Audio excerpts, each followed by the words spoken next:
옛날 어느 산골 마을에 세상의 소란과는 담을 쌓은 듯 고요한 노을리라는 곳이 있었어요. 지리산 깊은 자락에 폭 안겨 있어 해가 다른 곳보다 먼저 지고 그 노을빛이 유난히 아름다워 붙은 이름이었지요. 마을 사람들은 산을 닮아 과묵했고 밭을 닮아 성실했어요. 늦가을이 깊어지면 마을은 곧 다가올 긴 겨울을 준비하느라 분주하면서도 평화로웠습니다.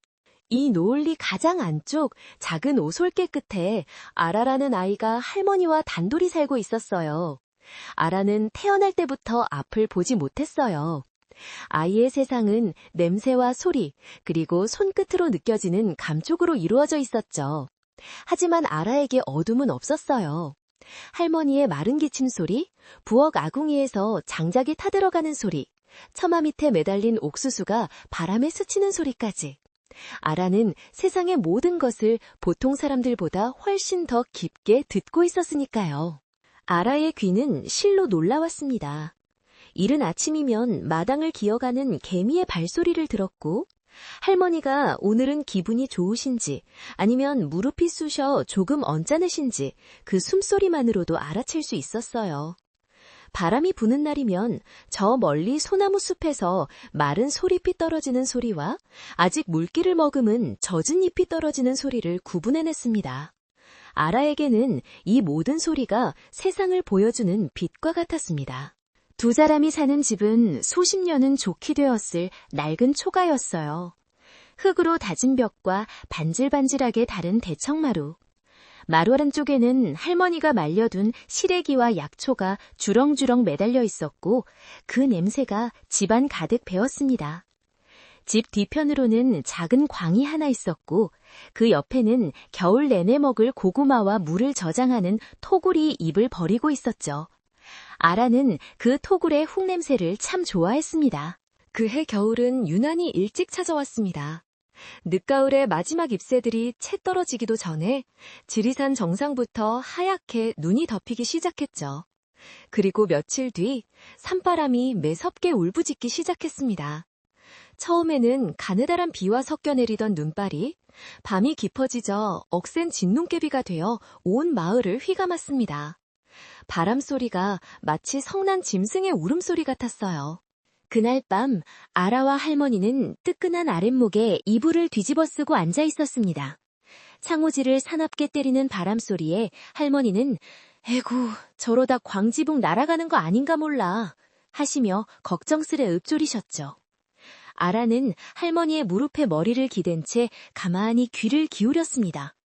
바람소리, 나뭇가지 부러지는 소리, 그리고 그 모든 소리를 뚫고 들어오는 아주 미세한 소리. 아라는 숨을 죽였습니다. 그 소리는 광 근처, 정확히는 토굴 입구 쪽에서 들려오고 있었습니다. 바람 소리도 아니고 짐승의 소리도 아니었어요. 억눌린 신음소리, 고통을 참아내려는 하지만 새어나올 수밖에 없는 사람의 소리였습니다. 아라는 벌떡 고개를 들었습니다. 할머니, 톡을 입고 덮어둔 널빤지가 바람에 날아갈 것 같아요. 흙냄새가 너무 많이 나요. 할머니는 이 굳은 날씨에 나가겠다는 아라를 말렸습니다. 이 밤에 어딜 가려고. 괜찮다. 내일 아침에 할아범들한테 다 달라고 하자. 하지만 아라는 고집을 부렸습니다. 아니에요. 금방 갔다 올게요. 고구마 다 얼면 어떡해요? 할머니는 아라의 고집을 꺾지 못하고 솜저고리를 단단히 여며주며 신신당부했습니다. 조심하거라. 얼른 다녀와야 한다. 아라는 익숙한 듯 어둠 속으로 발을 내디뎠습니다. 살을 애는 듯한 바람이 얼굴을 때렸지만 아라의 발은 한치의 망설임도 없이 소리가 나는 곳을 향해 나아갔습니다. 쿵, 쿵, 쿵. 자신의 심장 소리가 귓가에 울렸습니다. 그리고 마침내 광 옆 톡을 입고 그늘진 곳에 웅크리고 있는 형체를 발견했습니다. 거친 숨소리와 함께 비릿한 피냄새가 젖은 흙냄새에 섞여 코를 찔렀습니다. 그는 사내였습니다. 갓을 쓴 양반도 집신을 신은 농부도 아닌 거친 산길을 오래 달린 사람 특유의 냄새가 났습니다. 그는 광희의 확벽에 기댄 채 다리 한쪽을 움켜쥐고 있었습니다. 의식은 거의 없는 듯 얕은 신음만 내뱉고 있었죠. 라는 순간 망설였습니다. 마을 어른들은 늘 낯선 사람은 위험하다고, 특히 다친 낯선 사람은 더더욱 조심해야 한다고 했습니다. 하지만 아라의 귀에는 그의 가쁘고 절박한 숨소리가 들려왔습니다. 그것은 삶과 죽음의 경계에 선 사람의 소리였습니다. 할머니는 늘 생명은 함부로 거두는 것이 아니다 라고 가르치셨죠. 아라는 짧은 순간 평생에 걸친 결심을 한 듯 입술을 깨물었습니다. 이 사람을 이대로 두면 오늘 밤을 넘기지 못할 것이 분명했습니다. 아라는 그를 집안으로 들일 수는 없다고 생각했습니다. 할머니가 아시면 상상조차 할 수 없는 일이었죠. 시선은 자연스럽게 옆에 있는 토굴로 향했습니다. 한겨울이 되어야 고구마를 꺼내러 가는 곳, 지금은 아무도 드나들지 않는 깊고 건조하며 숨기 좋은 곳이었죠. 아라는 이가 딱딱 부딪히는 추위 속에서 그 선택이 가져올 무게를 어렴풋이 느꼈습니다. 아라는 작은 몸으로 사내를 부축했습니다. 거의 끌다시피 했죠. 사내는 고통스러운지 끙 하는 소리를 냈지만 아라가 자신을 해치려 하지 않는다는 것을 안 듯 순순히 몸을 맡겼습니다. 아라는 토굴 입구를 막고 있던 두꺼운 집단 덮개를 힘겹게 밀어냈습니다. 안에서는 훅 하고 흙냄새와 고구마의 달착지근한 냄새가 풍겨나왔습니다. 아라는 사내를 토굴 가장 안쪽 집가마니가 쌓여있는 곳에 누였습니다. 여기 계세요. 절대 소리를 내면 안 돼요. 아라의 목소리는 낮고 단호했습니다. 사내는 대답 대신 고통과 탈진이 뒤섞인 거친 기침을 몇 번 뱉어냈습니다. 아라는 서둘러 집덮개를 다시 원위치로 돌려놓고 쏟아지는 진눈깨비를 맞으며 집으로 돌아왔습니다. 방으로 돌아오자 아랫목의 온기가 낯설게 느껴졌습니다. 할머니가 물었습니다. 널빤지는 괜찮더냐? 아라는 쿵쾅거리는 심장 소리를 애써 감추며 대답했습니다. 네, 할머니. 그냥 바람 소리가 유난히 컸나 봐요. 아라는 그날 밤 한숨도 자지 못했습니다. 토굴 속에서 들려오는 듯한 미세한 숨소리에 온 신경을 집중한 채 낯선 비밀의 무게를 실감했습니다. 다음 날 아침 폭풍은 거짓말처럼 멎어 있었습니다. 온 세상이 얇은 눈이불을 덮고 고요했죠. 아라는 아침 식사로 나온 멀건 쌀죽 한 그릇을 몰래 자신의 옷 속에 감췄습니다. 그리고는 할머니에게 겨울이 일찍 왔으니 오늘 먹을 고구마를 좀 가져올게요 하고 말했습니다. 할머니는 기특하다는 듯 아라의 머리를 쓰다듬어 주셨습니다. 아라는 토굴로 향했습니다. 사내는 다행히 살아있었습니다. 하지만 온몸이 불덩이처럼 뜨거웠죠. 열에 들떠 헛소리를 중얼거렸습니다. 아라는 차가운 손으로 그의 이마를 짚어주며 숨겨온 죽을 조금씩 떠먹였습니다. 사내는 간신히 정신을 차리고 물을 청했습니다. 그는 자신이 산적들에게 습격당한 상인이라고, 이름은 도범이라고 했습니다. 그렇게 아라의 비밀스러운 간호가 시작되었습니다. 며칠이 일주일을 넘기고 일주일이 보름을 향해 갔습니다. 아라는 매일 자신의 몫을 쪼개어 그에게 음식을 날랐고 할머니가 상처에 쓰시는 약초를 몰래 빻아 그의 상처에 발라주었습니다. 눈이 보이지 않는 아라는 오직 소리와 감촉, 냄새에 의지해 어두운 토굴 속에서 그의 상처를 씻기고 약을 발랐습니다. 도범이라는 사내는 천천히 회복해갔습니다. 그는 말이 없는 사람이었지만 눈빛은 아라는 그렇게 느꼈습니다. 늘 날카롭게 빛났습니다. 그는 아라가 물을 따르는 소리만 듣고도 그릇이 얼마나 찼는지 알아맞히고 자신의 상처를 더듬는 손길이 망설임 없는 것을 보며 놀라워했습니다. 그는 아라가 자신과 다른 방식으로 세상을 보고 있음을 깨달았습니다. 어느 날 도범이 목이 쉰 소리로 입을 열었습니다. 너는 그저 듣는 것이 아니구나. 귀로 세상을 보는 게지. 아라는 처음 듣는 표현에 놀라 잠시 손을 멈췄습니다. 아무도 자신의 능력을 그렇게 정확하게 짚어낸 사람이 없었습니다. 그 말은 아라의 마음에 이상한 파문을 일으켰습니다. 도범은 그런 아라의 반응에 흥미를 느낀 듯 했습니다. 그는 며칠을 더 묵묵히 지내다가 어느 날 아라에게 뜻밖의 놀이를 제안했습니다. 이리 와서 앉아보거라. 그는 아라를 톡을 입고 바람이 스며드는 것에 앉혔습니다. 자, 들어보아라. 그냥 바람 소리를 듣지 말고 바람이 오기 전에 기척을 들어보아라. 저 바람이 품고 있는 의도를 말이다. 아라는 의아했지만 그가 시키는 대로 눈을 감고 늘 감겨 있었지만 모든 정신을 귀에 집중했습니다. 처음에는 그저 쏴 하는 바람 소리뿐이었죠. 하지만 도범은 끈질기게 아라를 이끌었습니다. 소리와 소리 사이에 있는 고요함을 들어라. 그 짧은 순간에 다가올 일들이 속삭이고 있으니 도범은 아라에게 땅의 기억을 듣는 법도 가르쳤습니다. 이 흙바닥을 짚어보아라. 이 땅은 이곳을 밟고 지나간 모든 발걸음을 기억하고 있지. 그 기억의 결을 느껴보아라. 그는 또한 다가올 일들의 맥을 짚는 법을 이야기했습니다. 그것은 단순한 청각 훈련이 아니었습니다. 오직 물리적인 소리의 세계에만 갇혀있던 아라에게 도범의 가르침은 마치 마법과도 같았습니다. 아라는 그가 이끄는 대로 따라가기 시작했습니다. 그러자 정말 신기한 일이 벌어졌습니다. 어렴풋이나마 땅속에서 뿌리가 자라나는 소리가 할머니가 자신을 부르기 직전 공기 중에 생기는 미세한 긴장감이 들리기 시작했습니다. 아라는 자신이 구해준 이 신비로운 사내에게서 기묘한 힘을 선물받고 있다고 생각했습니다. 자신이 지금 독사를 품에 안고 그 독사가 다시 살아날 수 있도록 따뜻하게 데워주고 있다는 사실을 까맣게 몰랐습니다. 아라는 그저 난생 처음으로 자신의 어둠이 단순한 메아리가 아닌 놀라운 비밀들로 가득 차기 시작했다는 것에 매료되어 있었습니다. 아라의 세상은 이제 완전히 달라졌습니다. 토굴 속 산에 도범이 가르쳐준 새로운 듣기 방식은 마치 굳게 닫힌 문을 여는 열쇠와도 같았죠. 아라는 매일 물을 기르러 가는 척하며 우물가에 앉아 도범이 알려준 대로 소리 너머의 소리를 듣는 연습을 했습니다. 바람이 전하는 말, 물이 흘러가며 남기는 기억, 돌멩이 하나가 품고 있는 침묵의 무게를 들으려 애썼습니다. 처음에는 그저 짐작에 불과했습니다. 하지만 며칠이 지나자 아라는 정말로 미묘한 차이를 느끼기 시작했습니다. 공기의 흐름이 갑자기 무거워지거나 땅의 기운이 미세하게 떨리는 것을 감지할 수 있게 되었죠.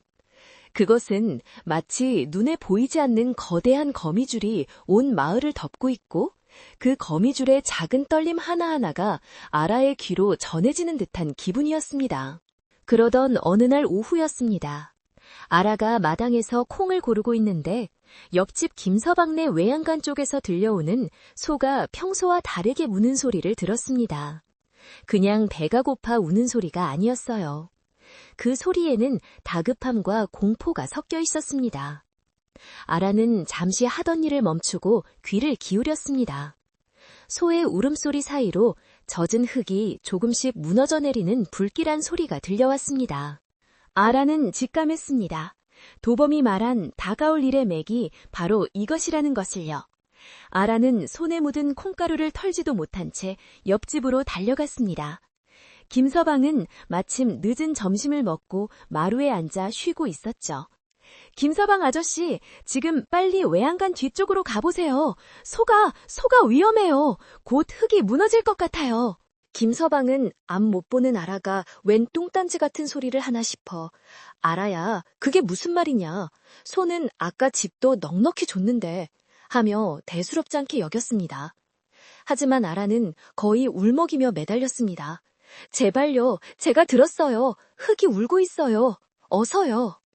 아라의 절박함에 무언가 불길함을 느낀 김서방은 숟가락을 내려놓고 반신반의하며 외양간 뒤편 작은 개울로 이어지는 둔덕으로 달려갔습니다. 그리고 그는 자신의 눈을 의심했습니다. 밤새 내린 비로 둔덕의 흙이 약해져 있었고 외양간에 메어둔 소가 풀을 뜯으려다 발을 헛디뎌 둔덕 아래로 미끄러져 내리기 직전이었습니다. 밧줄에 목이 감긴 채 소는 버둥거리고 있었고 흙은 금방이라도 쏟아져 내릴 듯 위태로웠습니다. 아이고, 이 녀석아! 김서방은 시겁해서 달려들어 밧줄을 풀고 간신히 소를 안전한 곳으로 끌어냈습니다. 그가 소를 끌어내자마자 기다렸다는 듯이 둔덕의 흙이 와르르 무너져 내렸습니다.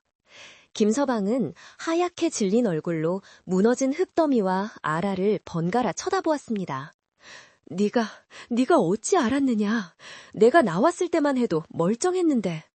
아라는 그저 소 울음소리가 너무 슬펐어요. 라고만 대답했습니다. 김서방은 아라의 등을 두드리며 연신 고맙다, 고맙다. 네가 우리 집 재산을 구했다. 라고 말했습니다.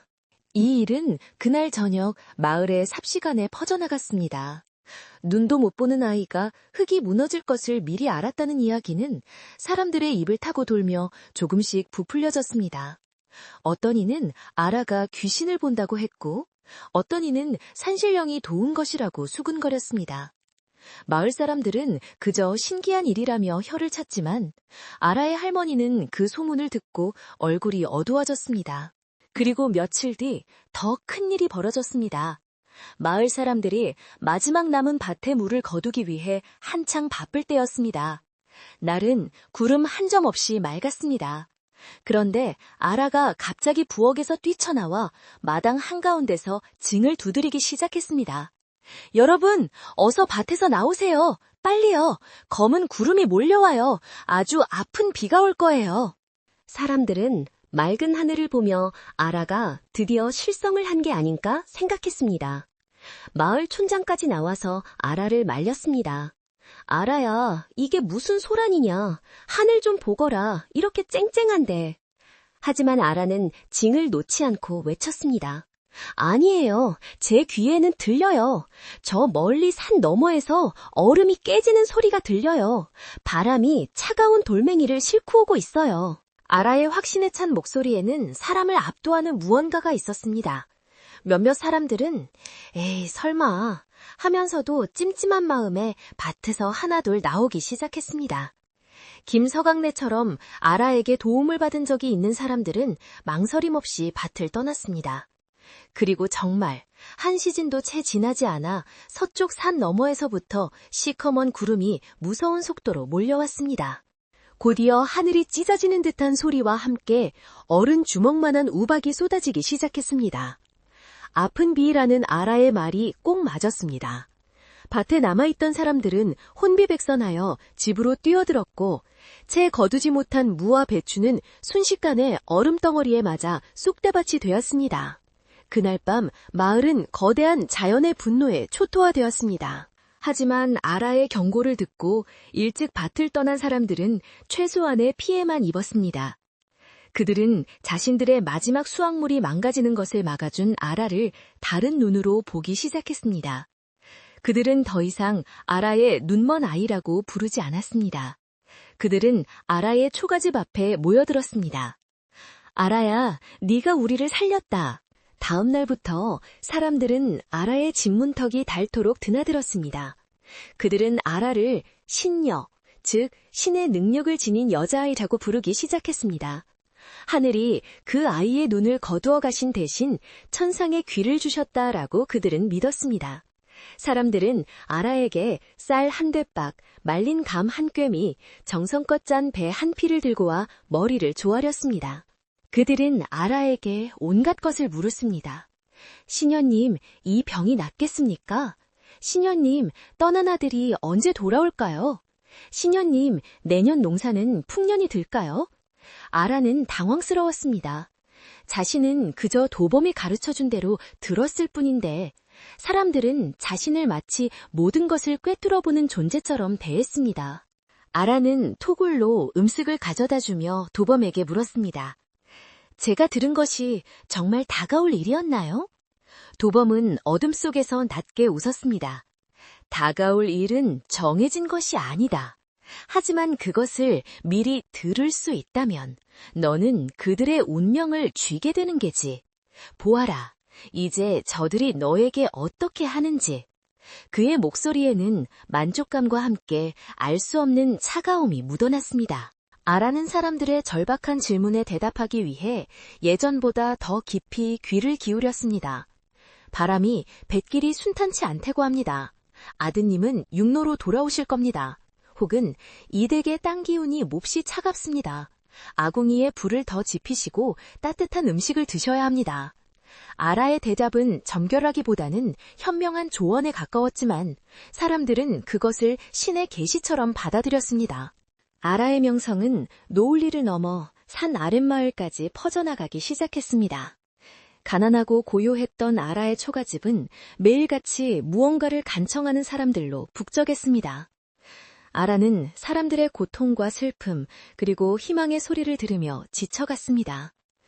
이 모든 것이 토굴 속의 그 사내로부터 시작되었다는 사실이 아라를 무겁게 짓눌렀습니다. 이 모든 소동을 묵묵히 지켜보던 할머니가 어느 날 밤 아라를 조용히 불렀습니다. 할머니는 잠든 아라의 머리맡에 앉아 아라의 손을 꼭 잡았습니다. 아라야, 내 새끼, 사람들이 너를 신녀라고 부르더구나. 아라는 할머니의 목소리에 담긴 근심을 알아채고 가만히 고개를 끄덕였습니다. 할머니는 아라의 머리카락을 쓸어 넘기며 나지막이 말했습니다. 사람의 눈을 가리는 것은 어둠이지만 사람의 마음을 가리는 것은 욕심과 두려움이란다. 네가 지금 듣는 것이 무엇이든 그것이 어디서부터 왔는지 항상 경계해야 한다. 너무 빨리 찾아온 복은 종종 그만큼의 값을 치르라고 한단다. 할머니의 거친 손마디가 아라의 손등을 쓸어내렸습니다. 아라는 할머니의 말이 가슴에 돌덩이처럼 내려앉는 것을 느꼈습니다. 어디서부터 왔는지 항상 경계해야 한다. 아라는 토굴 속 어둠을 떠올렸습니다. 도범의 상처는 이제 거의 다 아물었습니다. 그가 토굴에 머무는 시간은 아라에게 비처럼 쌓여가고 있었습니다. 그는 아라가 가져다주는 음식을 먹으며 아라가 신녀가 되어가는 과정을 묵묵히 지켜보고 있었습니다. 아라는 두려웠습니다. 이 능력이 자신을 어디로 데려갈지, 그리고 이 능력을 준 저 남자가 진정 누구인지 말입니다. 하지만 사람들의 숭배는 달콤했습니다. 평생 동정과 무시 속에서 살아온 아라에게 사람들의 존경과 감사는 거부하기 힘든 유혹이기도 했습니다. 아라는 할머니의 충고와 도범의 속삭임 사이에서 위태로운 줄타기를 하고 있었습니다. 그리고 마침내 그날이 왔습니다. 도범의 상처가 완전히 아물었다고 판단된 어느 날 밤이었죠. 아라는 여느 때처럼 저녁 밥상을 물리고 남은 음식을 챙겨 토굴로 향했습니다. 하지만 토굴 입구에 집덮개를 열었을 때 안에서 느껴져야 할 온기가 느껴지지 않았습니다. 도범 씨? 아라가 불렀지만 대답은 없었습니다. 안으로 들어선 아라의 발에 차가운 흙의 감촉만이 느껴졌습니다. 그는 떠났습니다. 아라가 매일 덮어주던 집더미는 차갑게 식어 있었고 그가 쓰던 물그릇도 텅 비어 있었습니다. 그는 아라가 매일같이 드나들며 생긴 그 익숙한 냄새와 기척마저도 모두 지우고 떠난 듯했습니다. 아라는 순간 안도감이 밀려왔습니다. 비밀이 사라졌다는 안도감이었죠. 하지만 그것도 잠시. 아라는 그가 누웠던 자리, 집더미 아래에서 작고 차가운 물건이 손에 잡히는 것을 느꼈습니다. 그것은 돌멩이였습니다. 하지만 평범한 돌멩이가 아니었죠. 한쪽 면이 유리처럼 매끄럽고 다른 쪽은 칼날처럼 날카롭게 벼려진 칠흑처럼 검은 돌이었습니다. 만지는 순간 손가락 끝이 베일 듯 차갑고 예리했습니다. 그는 아무런 말도, 아무런 흔적도 남기지 않았습니다. 오직 이 불길한 돌멩이 하나만을 남기고 사라졌습니다. 아라는 그 돌멩이를 쥔 채 한참을 서 있었습니다. 그는 왜 떠났을까? 그는 정말 상인이었을까? 그는 왜 자신에게 이런 능력을 가르쳐 주었을까? 그리고 이 돌멩이는 대체 무엇일까? 아라는 안도감과 동시에 더 큰 불안감에 휩싸였습니다. 도범은 사라졌지만 그가 남긴 능력은 아라에게 남았습니다. 그리고 마을 사람들의 믿음 역시 그대로였습니다. 아라는 이제 되돌아갈 수 없다는 것을 깨달았습니다. 자신은 이미 노을리의 신녀가 되어버렸습니다. 아라는 차가운 흑요석을 옷고름 깊숙이 숨겼습니다. 그것이 자신을 지켜줄 부적이 될지 아니면 자신을 겨눌 칼이 될지 알 수 없었습니다.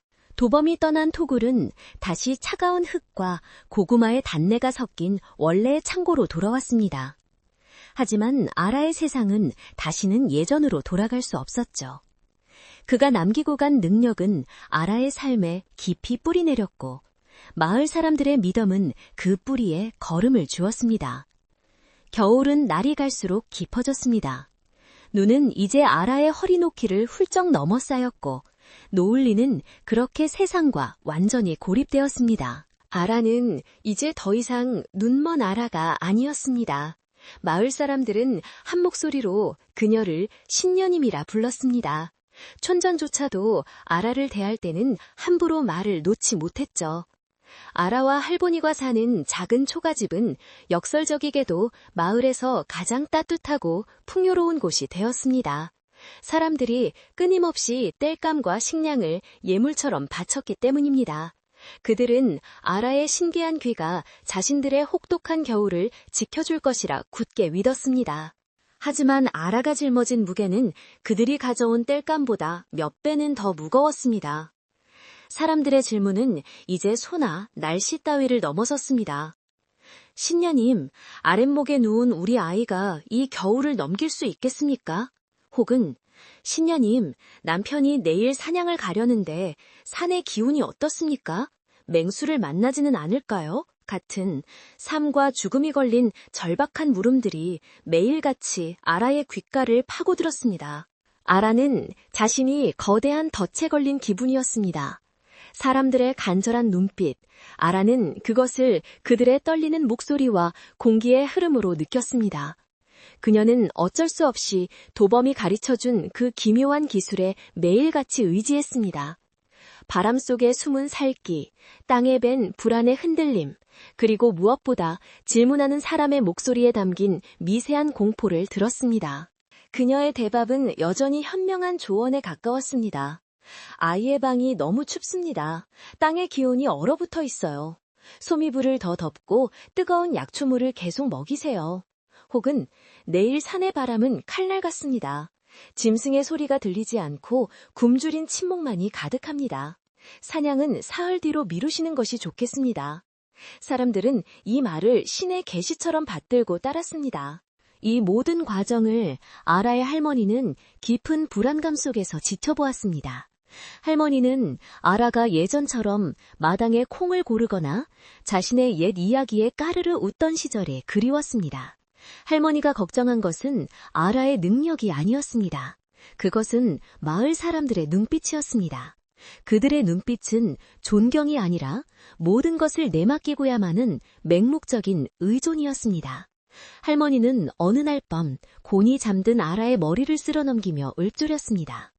아라야, 너무 무겁게 기댄 사람들은 정작 그것이 부러질 때는 자기가 기댄 줄도 모르는 법이란다. 그리고 그해 겨울이 절정에 달한 몹시 춥고 달빛조차 얼어붙은 듯한 밤이었습니다.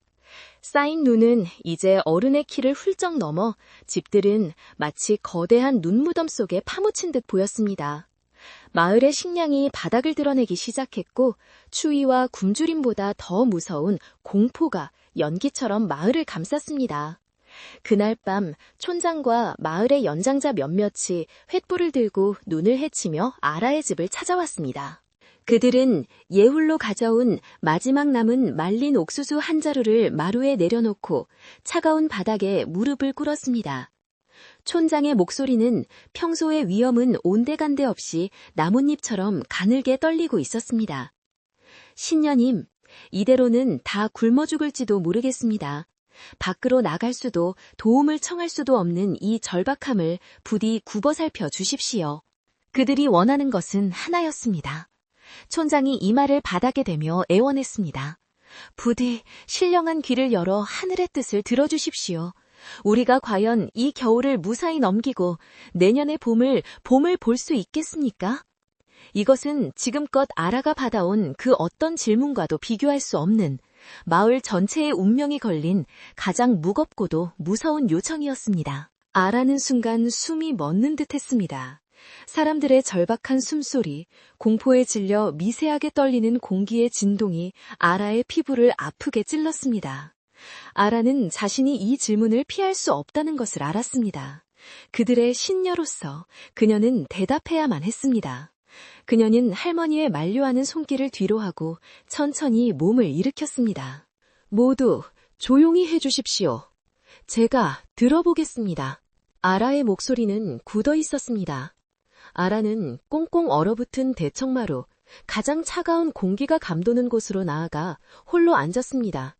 방문이 닫히고 방 안에서는 마을 사람들의 억눌린 숨소리만 간간히 들려왔습니다. 아라는 눈을 감았습니다.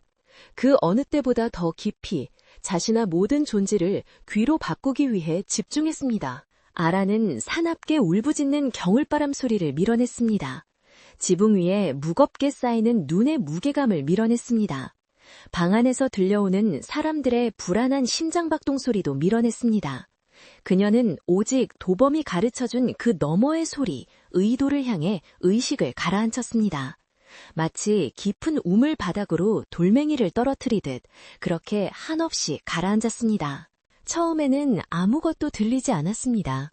모든 소리가 멀어진 그곳에는 얼음장 같은 침묵만이 존재했습니다. 바로 그때였습니다. 그 깊은 침묵의 심연에서 아주 미세한 속삭임이 들려오기 시작했습니다. 그것은 바람 소리가 아니었습니다. 짐승의 소리도 사람의 소리도 아니었습니다. 그것은 아라가 토굴 속에서 어렴풋이 느꼈던 바로 그 존재감이었습니다. 그 속삭임은 하나의 단어를 만들어냈습니다. 붉은 달. 그 단어가 아라의 머릿속에 떠오르는 순간 아라는 소리 없는 환영을 들었습니다. 그것은 눈 밟는 소리였습니다. 하지만 사냥꾼의 조심스러운 발걸음이 아니었습니다. 많은 사람들, 무겁고 짐승의 가죽신을 신은 거침없는 발소리였습니다. 그 발소리 사이로 쇠와 쇠가 부딪히는 차가운 소리, 말들의 거친 콧바람 소리가 섞여들었습니다. 그리고 아라의 코가 아닌 비로 직접 파고드는 듯한 송진이 타는 매캐한 냄새의 소리가 들려왔습니다.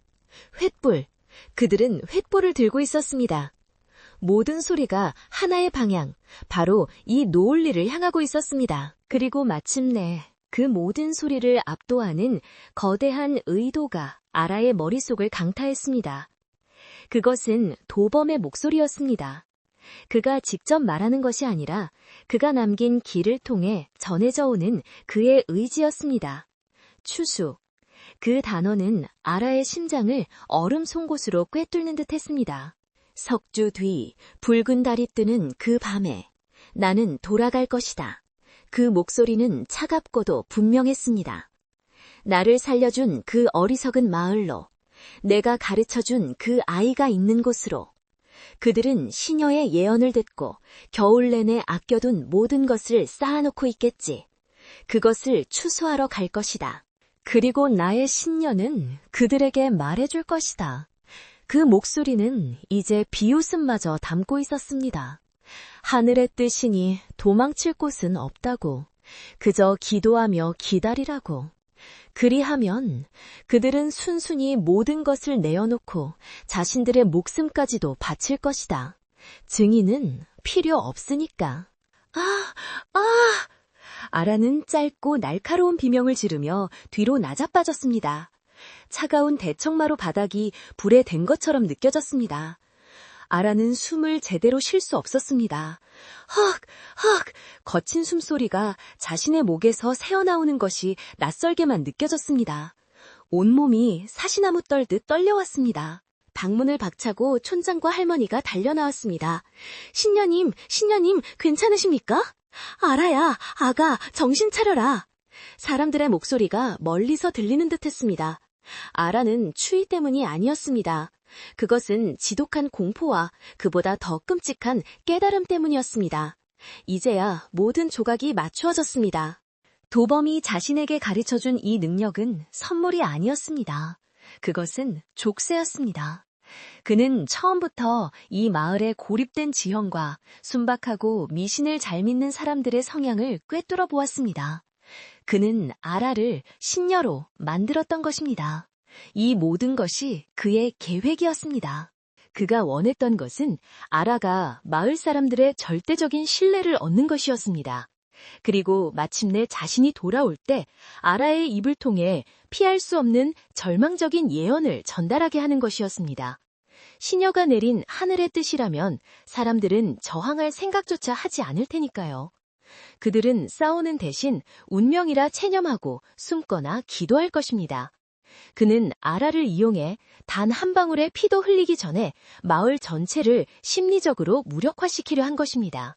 자신이 옷구름 깊숙이 간직하고 있던 그 날카로운 검은 돌멩이. 그것은 부적이 아니었습니다. 그것은 자신을 조종하는 표식이었고 그와의 어두운 계약을 상징하는 증표였습니다. 아라는 자신이 구한 것이 상인이 아니라 자신의 마을을 통째로 집어삼키려는 끔찍한 악기였음을 깨달았습니다. 신녀님, 제발 무엇을 들으셨는지 말씀해 주십시오. 촌장이 아라의 발치에 엎드려 울먹였습니다. 사람들은 공포에 질린 그러나 여전히 희망을 갈구하는 눈으로 아라를 바라보고 있었습니다. 아라는 지금 이 끔찍한 진실을 차마 말할 수 없었습니다.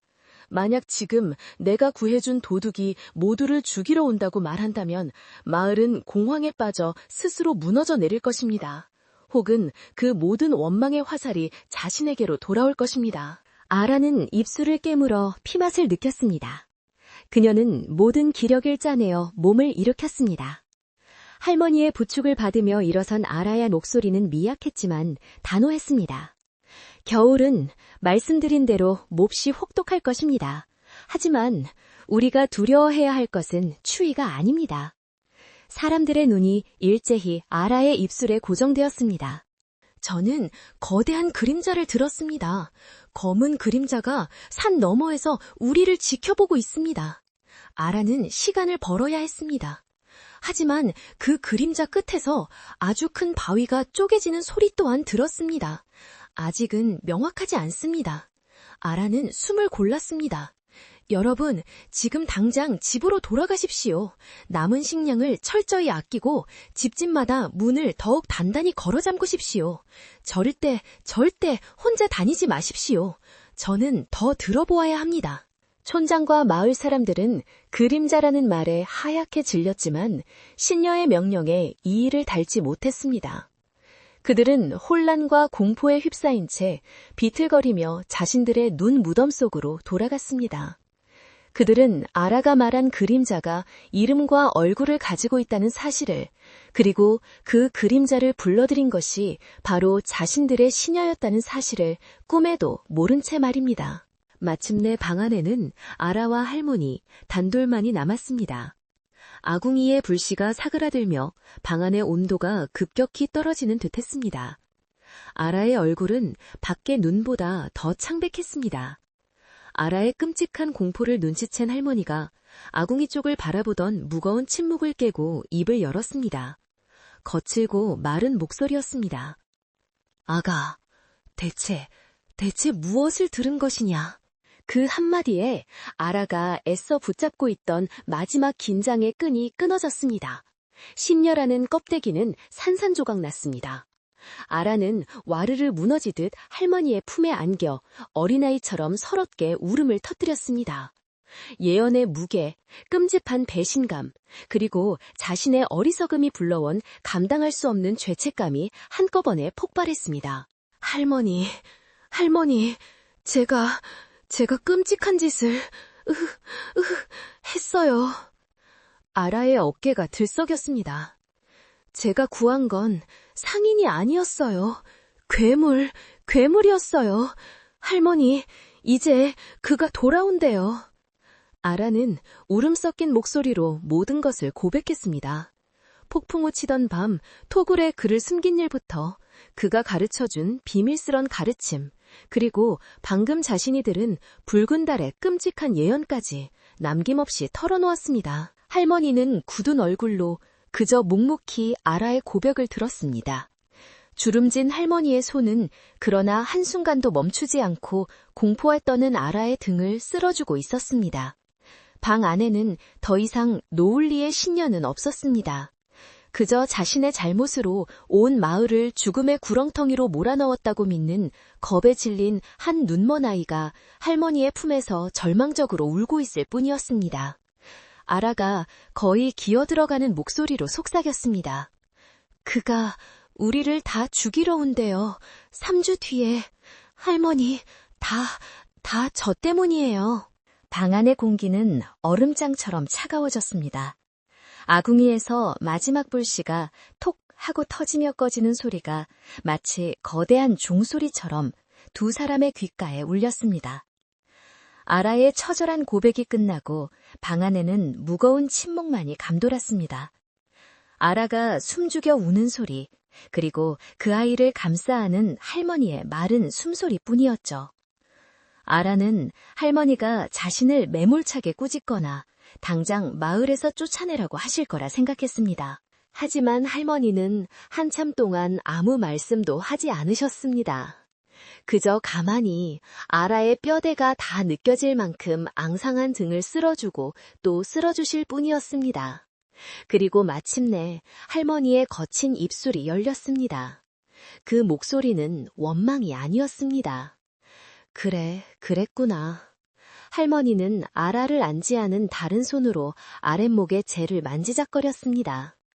어쩐지 네가 그 토굴 근처를 맴돌 때부터 우리 집의 소리가 조금 달라졌다 싶었단다. 아라가 고개를 들었습니다. 네? 할머니는 텅 빈 아궁이를 바라보며 나지막이 말했습니다. 우리 집의 바람소리가 달랐어. 늘 들리던 그 가락이 아니라 어딘가 한 구석이 막힌 듯 둔탁했지. 네, 그게 겨울이 와서 그런가 보다 하고 넘긴 것이 화근이었다. 할머니는 아라의 얼굴을 감쌌습니다. 나 역시 내 손주가 하는 말을 고지고대로 믿지 않고 그저 늙은이의 감으로만 세상을 보려 했으니 나에게도 잘못이 있다, 아가. 아라는 할머니의 말에 더욱 서럽게 울었습니다. 할머니, 그럼 우리 어떡해요? 도망가야 해요. 지금 당장요. 아라가 절박하게 외쳤습니다. 하지만 할머니는 천천히 고개를 저었습니다. 그 눈은 아라를 향해 있었지만 마치 아라 너머의 칠흑 같은 어둠을 꿰뚫어 보는 듯 했습니다. 어디로 가겠느냐, 이 눈밭을 헤치고. 지리산의 모든 길은 지금 눈으로 막혔다. 짐승들도 길을 잃는 이 겨울에 우리가 갈 수 있는 곳은 없단다. 할머니의 말이 맞았습니다. 노을리는 완벽한 눈의 감옥이었습니다. 그들이 들어올 수 있는 길은 단 하나뿐이야. 할머니가 말을 이었습니다. 마을 북쪽 산으로 이어지는 그 좁은 뱀골길. 그들이 들어올 유일한 길이라면 그것은 또한 우리가 그들을 막을 유일한 길이기도 하다는 게지. 할머니의 목소리에 어느새 울음기는 사라지고 차가운 강철 같은 단호함이 서려 있었습니다. 할머니는 아라를 일으켜 세웠습니다. 이것은 이제 너 혼자만의 비밀이 아니다. 네 연민이 시작했지만 마을 사람들의 맹목적인 믿음이 그 괴물을 키웠다. 촌장에게 가야 한다. 아라는 두려움에 몸을 떨었습니다. 촌장 어른이 절 죽이려 들 거예요. 죽이려 들겠지. 하지만 이 사실을 말하지 않으면 우린 어차피 다 죽는다. 어서 가자. 지금 당장. 그 깊은 밤 할머니는 휘청거리는 아라의 팔을 붙들고 촌장의 집으로 향했습니다. 두 사람의 발자국이 고요한 눈밭 위에 잘박하게 찍혔습니다. 촌장은 한밤중에 방문객, 그것도 시녀와 할머니의 방문에 놀라 문을 열었습니다. 하지만 아라의 창백한 얼굴과 할머니의 비장한 표정을 본 순간 무언가 끔찍한 일이 벌어졌음을 직감했죠. 촌장의 사랑방 희미한 등잔불 아래에서 아라는 다시 한번 모든 것을 고백했습니다. 이번에는 울지 않았습니다. 이미 눈물은 다 마른 듯 텅 빈 목소리로 토굴 속 사내의 일부터 신녀가 된 과정, 그리고 방금 들은 붉은 달의 예언까지 3주 뒤에 닥칠 마을의 종말을 남김없이 이야기했습니다. 이야기를 듣는 내내 촌장의 얼굴은 하얗게 질려갔습니다. 그가 들고 있던 찻잔이 손의 떨림을 이기지 못하고 바닥에 떨어져 날카로운 소리를 내며 깨졌습니다. 탕! 그 소리에 촌장이 이성을 되찾은 듯 했습니다. 그의 얼굴에 떠오른 것은 공포가 아닌 지독한 분노와 배신감이었습니다. 그가 아라를 향해 손가락질했습니다. 네가 감히 그 흉물을 네 손으로 숨겨 그리고 우릴 속여? 우리가 너에게 바친 그 모든 믿음을 넌 그저 즐기고 있었더냐? 촌장의 일갈에 아라의 몸이 종잇장처럼 떨렸습니다. 그때 할머니가 아라의 앞을 가로막고 섰습니다. 촌장, 할머니의 목소리는 낮았지만 위험이 있었습니다. 지금 이 아이를 차 타면 우리는 사흘도 못 가 서로를 물어뜯다 죽을 겁니다. 이 아이의 눈이 먼 것은 사실이나 우리의 마음이 멀었던 것도 사실이요. 우리는 기적을 바랐고 기적을 얻었소. 이제 그 셈을 치를 때가 온 것뿐입니다. 할머니는 말을 이었습니다.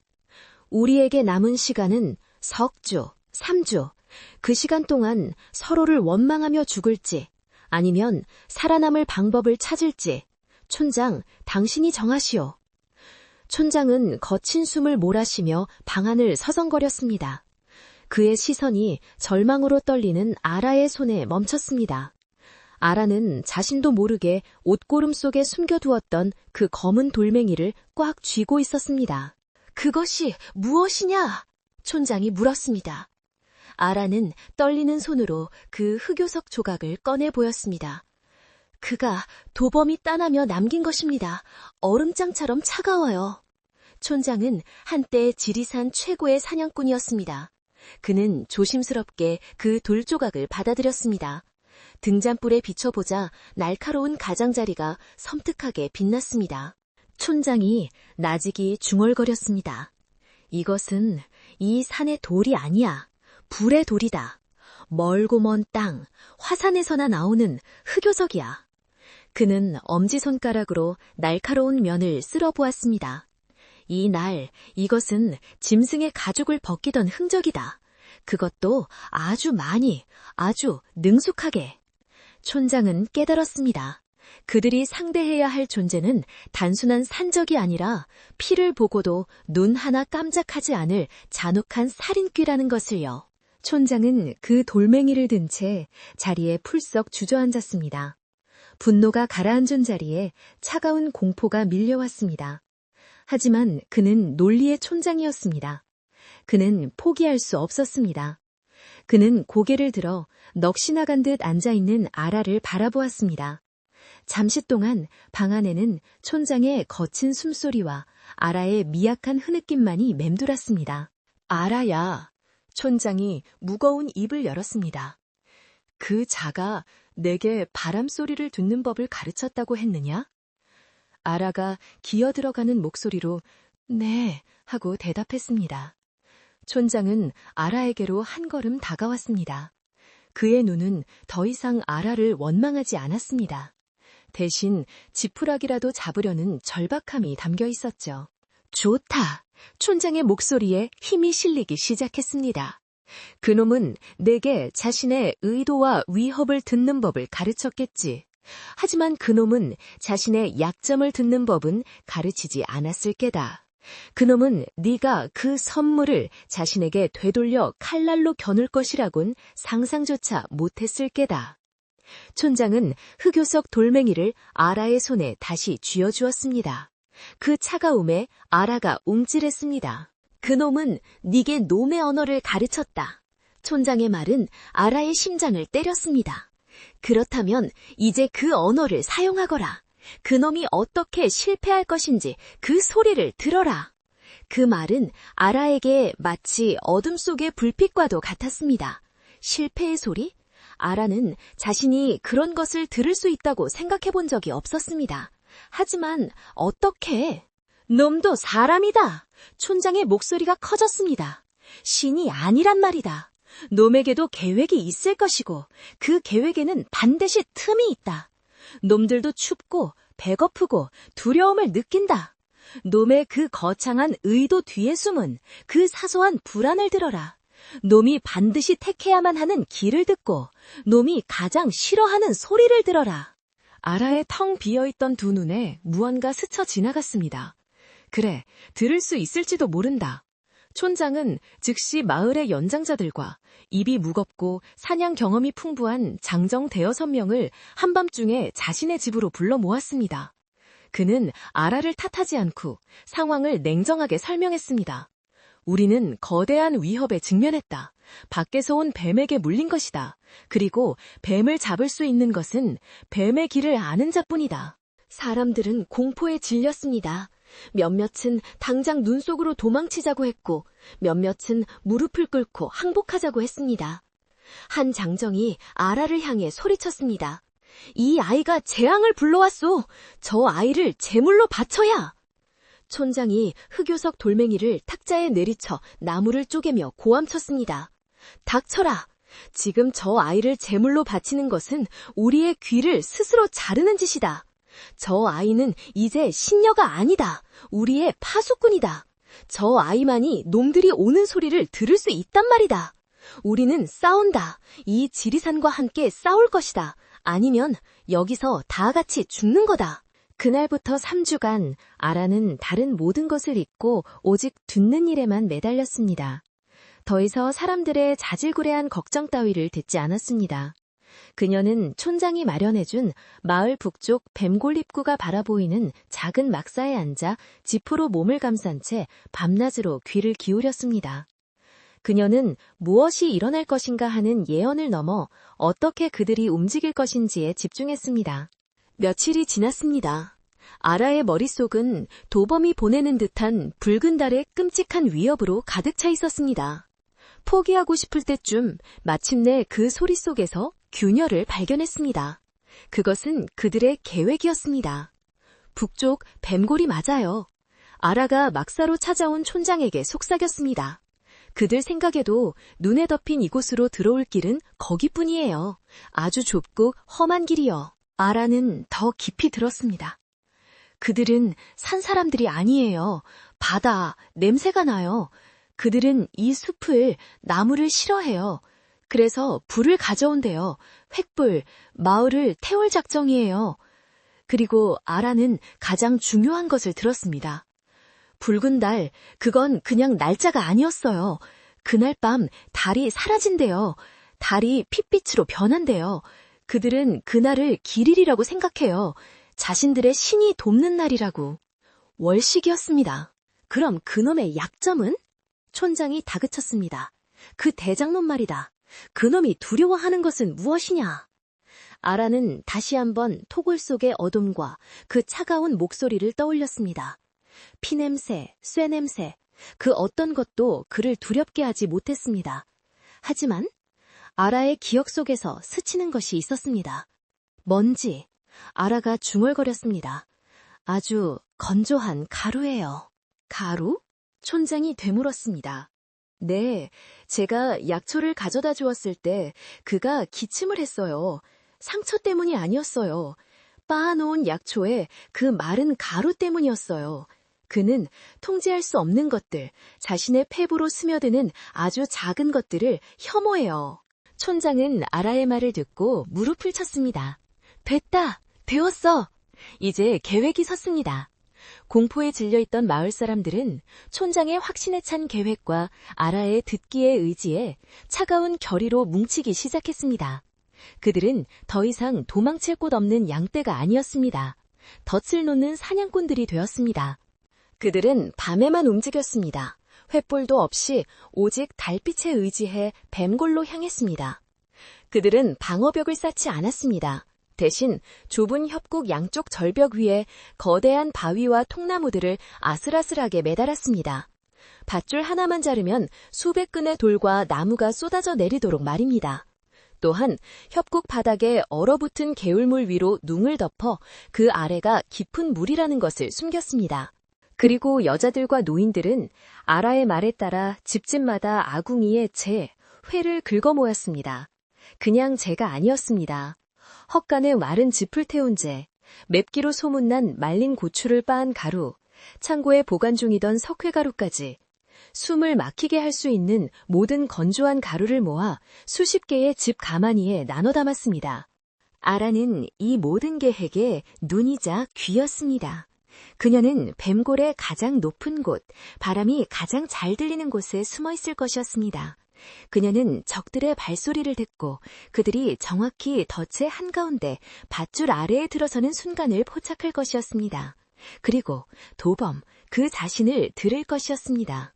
운명의 3주가 지옥처럼 흘러갔습니다. 마을은 겉으로는 평소와 다름없었지만 그 안은 폭풍 전야처럼 고요하고도 날카로운 긴장감으로 가득했습니다. 사람들은 더 이상 아라를 신녀님이라 부르지 않았습니다. 그들은 아라를 우리 파수꾼이라 불렀습니다. 그리고 마침내 21제째의 밤이 찾아왔습니다. 하늘은 구름 한 점 없이 맑고 차가웠습니다. 촌장의 말대로 거대한 보름달이 서서히 어둠에 잠식되기 시작했습니다. 그리고는 마치 거대한 상처에서 피가 배어나오듯 불길한 구릿빛으로 변해갔습니다. 붉은 달이 뜬 것입니다. 바람이 멎고 온 세상이 죽음처럼 고요해졌습니다. 뱀골 어귀 바위 틈에 할머니 촌장과 함께 숨어있던 아라가 천천히 손을 들었습니다. 눈보다 더 창백해진 얼굴로 그녀가 속삭였습니다. 왔어요. 바람이 놈들의 피냄새를 싣고 왔어요. 그리고 들려요. 그놈의 목소리가. 노을리 마을 전체가 숨을 죽였습니다. 추수가 시작되려 하고 있었습니다. 핏빛 달은 짐승의 눈처럼 산골 마을 노을리를 차갑게 내려다보고 있었습니다. 칠흑 같은 하늘에 붉은 상처가 난 듯 그 불길한 빛이 하얀 눈밭 위를 섬뜩하게 물들였습니다. 마을은 죽은 듯이 고요했습니다. 굴뚝에선 연기 한 줄기 피어오르지 않았고 개 짖는 소리 하나 들리지 않았죠. 그것은 바로 도범이 그토록 바라던 신녀의 예언에 겁에 질려 숨죽인 마을의 모습, 바로 그것이었습니다. 아라는 차가운 바위 틈, 뻣뻣한 집더미 위에 웅크리고 있었습니다. 할머니가 옆에서 아라의 손을 꼭 쥐고 있었지만 그 손조차 얼음장처럼 차가웠습니다. 촌장과 사내들은 이미 뱀골 양쪽 절벽 위 자신들이 정한 자리에 숨어 밧줄을 쥔 채 숨을 죽이고 있었죠. 아라의 온 신경은 이제 귀가 되었습니다. 그녀는 세상의 모든 소리를 빨아들일 듯이 집중했습니다. 멎어버린 바람 소리, 제 심장이 쿵쿵 울리는 소리, 그리고 왔습니다. 처음에는 아주 미세한 진동이었습니다. 얼어붙은 땅을 울리는 규칙적인 소리. 곧이어 뽀드득, 뽀드득 눈을 밟는 소리가 들려왔습니다. 한두 명이 아니었습니다. 수십 개의 발소리, 짐승의 털가죽이 스치는 소리, 말들의 거친 콧바람, 그리고 가끔씩 쇠와 쇠가 부딪히는 차갑고 날카로운 소리. 그들은 횃불도 없이 오직 이 핏빛 달빛에 의지해 뱀골의 좁은 입구로 들어서고 있었습니다. 그리고 그 모든 소리의 맨 앞에서 아라의 귀에 가장 익숙하면서도 이제는 가장 끔찍한 그 존재감이 느껴졌습니다. 도벙. 그는 자신감이 넘쳤습니다. 아라는 그의 의도를 읽었습니다.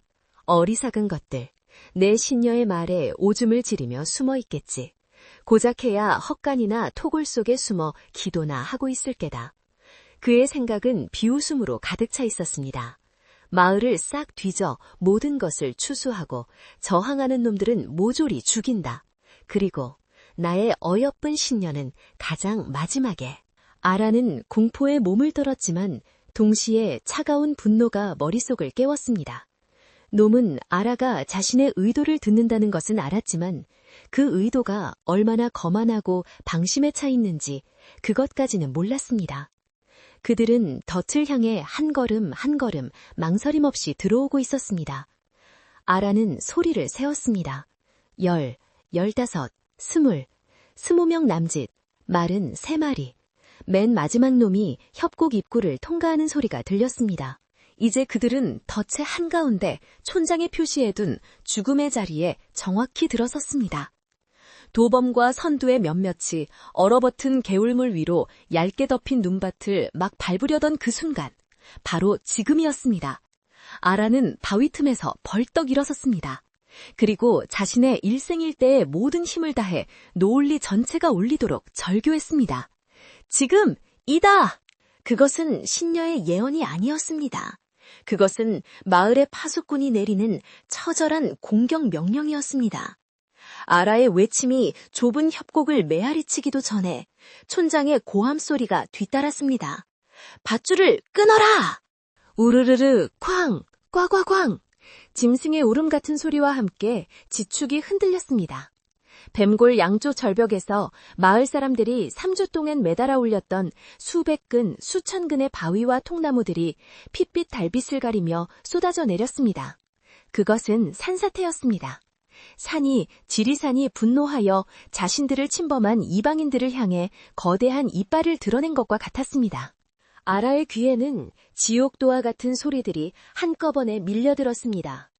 바위가 사람의 뼈를 으스러뜨리는 둔탁한 소리, 통나무에 깔려 찢어지는 말들의 비명소리, 쏟아지는 돌무더기에 지시겨지는 도적들의 고통스러운 단말마, 크악! 살려! 그리고 얼음이 깨지는 거대한 파열음. 덫의 중심부에 있던 자들은 쏟아지는 바위를 피하지도 못하고 그대로 얼어붙은 개울물 아래 차가운 물속으로 처박혔습니다. 협곡은 순식간에 아수라장이 되었습니다.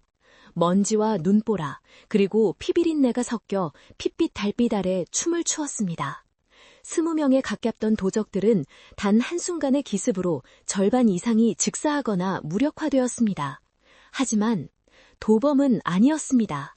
아라는 수많은 비명소리 속에서도 유독 짐승처럼 날카롭게 살아남은 그의 숨소리를 들었습니다. 그는 본능적으로 가장자리로 몸을 날려 쏟아지는 바위 더미를 피했습니다.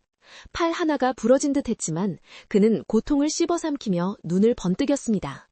그의 귀에도 아라의 절규가 똑똑히 박혀들었습니다. 이 모든 것이 덫이었음을 깨달은 그의 분노가 공기를 태울듯이 뜨겁게 전해져 왔습니다. 그는 바위 더미 속에서 피를 흘리며 기어나와 아라가 소리쳤던 그 바위 틈을 노려보았습니다. 네가 짐승의 으르렁거림과도 같은 소리였습니다. 네가 감히! 그는 살아남은 몇 안 되는 부하들을 버려두고 오직 아라를 향해 절뚝거리며 달려오기 시작했습니다. 그가 품에서 꺼내든 것은 아라가 보관했던 그것과 똑같은 날카로운 흑요석 단검이었습니다. 핏빛 달빛에 그 검은 칼날이 번뜩였습니다. 내가 네게 모든 것을 주었거늘 이 배신자가! 촌장과 사내들이 절벽 위에서 저놈을 막아라! 라고 외쳤지만 이미 늦었습니다. 그는 귀신처럼 아라의 코앞까지 다가왔습니다. 할머니가 아라의 앞을 막아서려 했지만 도범은 할머니를 늙은 개를 걷어차듯 밀쳐냈습니다. 악! 할머니가 눈밭에 쓰러졌습니다. 이제 아라와 도범, 단둘만이 남았습니다. 아라는 도망가지 않았습니다. 평생을 어둠 속에 살았지만 지금 이 순간만큼은 그 어떤 것보다도 선명하게 그를 보고 있었습니다.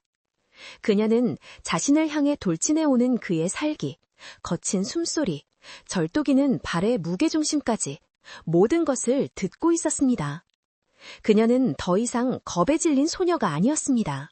도범이 흑요석 단검을 높이 지켜들었습니다. 아라의 심장을 정확히 겨누고 있었죠. 바로 그때였습니다. 아라가 모든 것이 멎어버린 듯한 그 찰나의 순간 아주 작고 침착하게 속삭였습니다. 할머니, 지금. 그것은 도범을 향한 말이 아니었습니다.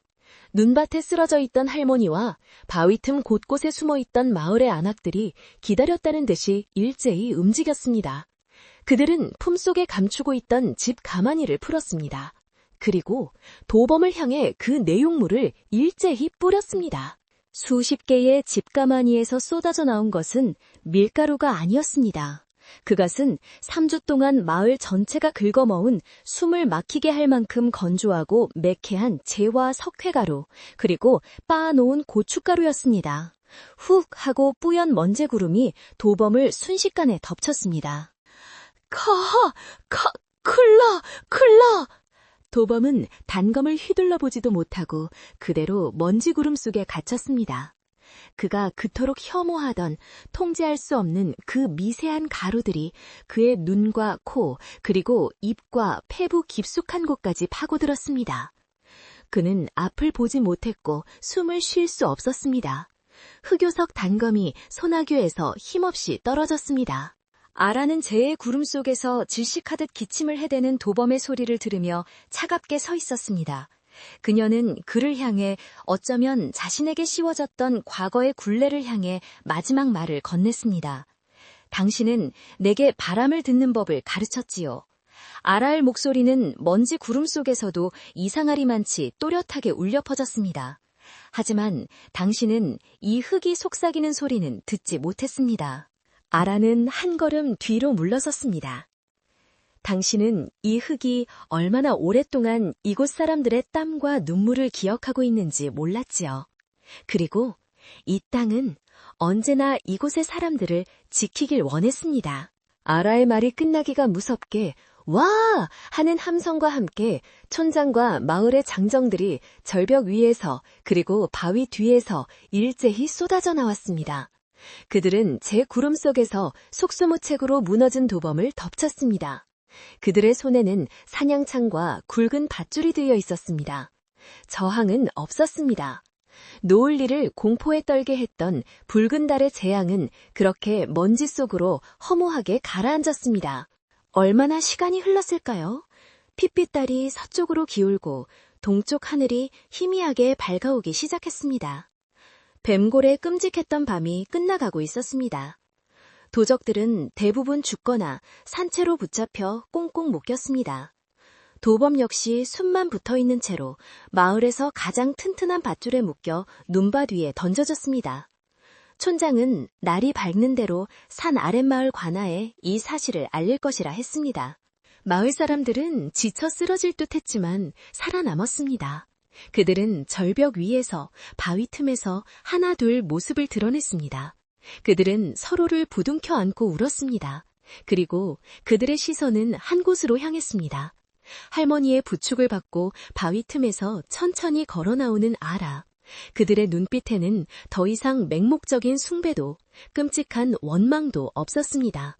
그저 깊고 조용한 감사가 담겨 있을 뿐이었습니다. 아라는 더 이상 시녀님이 아니었습니다. 그녀는 그저 노을리의 아라였습니다. 자신의 잘못을 인정하고 자신의 능력으로 마을을 구해낸 그들의 파수꾼이었습니다. 촌장이 다가와 아라의 어깨에 자신의 겉옷을 덮어주었습니다. 고맙다, 아라야. 정말 고맙다. 그날 저녁 아라는 오랜만에 자신의 집 따뜻한 아랫목에 앉았습니다. 촌장이 특별히 보내준 가장 좋은 장작이 아궁이에서 타닥 타닥 기분 좋은 소리를 내며 타고 있었습니다. 할머니는 아무 말 없이 뜨끈하게 끓인 쌀죽 한 그릇을 아라의 손에 쥐어주었습니다. 아라는 따뜻한 그릇의 온기를 가만히 느끼며 숟가락을 들었습니다. 한참 동안 방 안에는 죽을 넘기는 소리와 장작 타는 소리만이 가득했습니다. 고요하고 평화로운 소리. 바로 그때 아라가 숟가락을 내려놓고 가만히 미소를 지었습니다.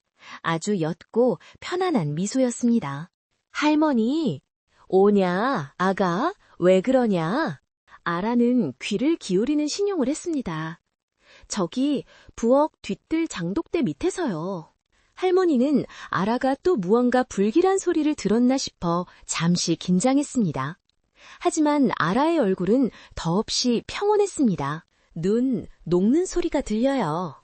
아라가 활짝 웃었습니다. 아주 따뜻한 봄이 오려나 봐요. 그리고 그것은 더 이상 무서운 예언이 아니었습니다.